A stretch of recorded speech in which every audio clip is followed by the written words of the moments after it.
Hi. For the last 48 hours, the death of Father Stan Swami, tribal rights activist in India's oldest terror accused, has evoked two extreme reactions. One, he was a Naxal accused of terrorist activity. He died a natural death. He had all possible treatment. And the other, his death in custody is a blot on our democracy, judiciary, sheer injustice, and more.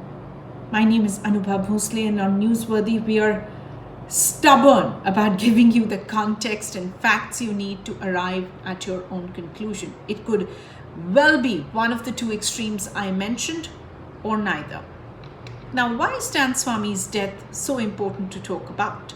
He was BK16, Bhima Koregaon 16, one of the 16 people jailed in the Algar Parishad case. In October of 2020, he was arrested by the National Investigation Agency, the NIA. He was charged under UAPA and kept in jail. He was denied bail repeatedly, despite his age, 84. He had Alzheimer's and Parkinson's. His physical health was visibly deteriorating. At one point, he went to court to demand a sipper and a straw to drink water. He contracted COVID-19. But he died in Mumbai's Holy Family Hospital after a cardiac arrest. The government says his arrest and the rejection of his bail plea subsequently was all in accordance with law and the nature of charges he was facing. Now, some of you feel that's correct. After all, this is the reality of Indian jails and many of our under trials.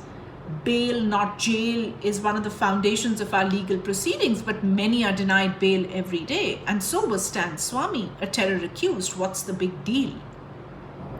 The NIA's charge sheet against him and the others actually speaks of a quote-unquote nationwide plot against the Indian state, waging war against the nation, even a plot to assassinate the Prime Minister.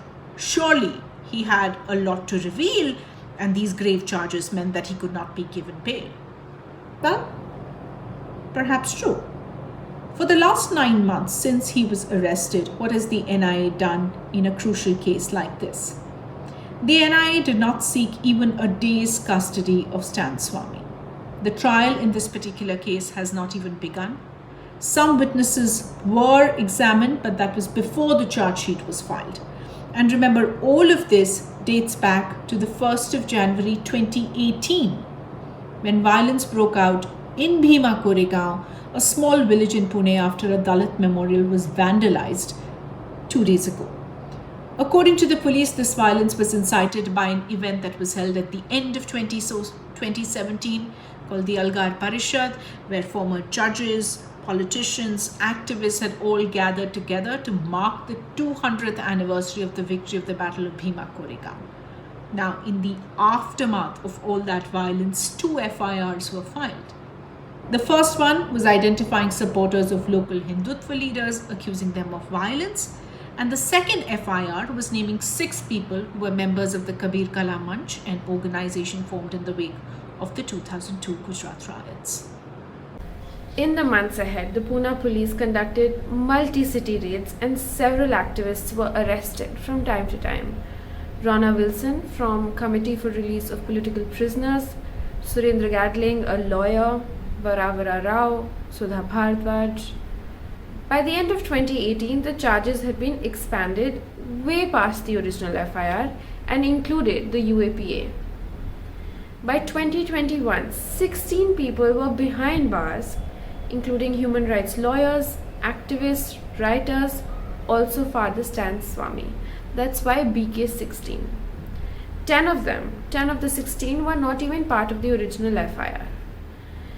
The main evidence the NIA has been working with are digital letters which allegedly establish a conspiracy to overthrow the elected government.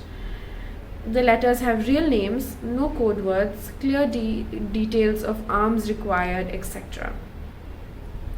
After a report in the Caravan magazine that the hard disks of the accused contained malware, the legal defense team approached the American Bar Association, or the ABA, to help conduct an independent forensic analysis of the evidence. the ABA in turn approached a US digital forensic firm called Arsenal Consulting. In April this year, Arsenal Consulting provided evidence to the NIA that 10 letters, crucial evidence, were planted by a malware attack on the laptop of Ronna Wilson, one of those arrested, before he was taken into custody. This was confirmed by independent experts. In the same month, a follow-up report confirmed that 22 incriminating letters were planted in Wilson's laptop in 2017.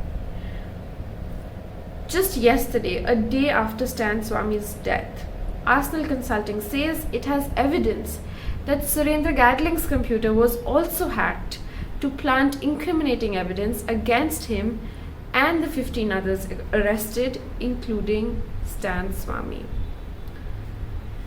The NIA has rejected most of these reports on the technicality that they can only trust Indian labs, and an NIA court is yet to hear the matter.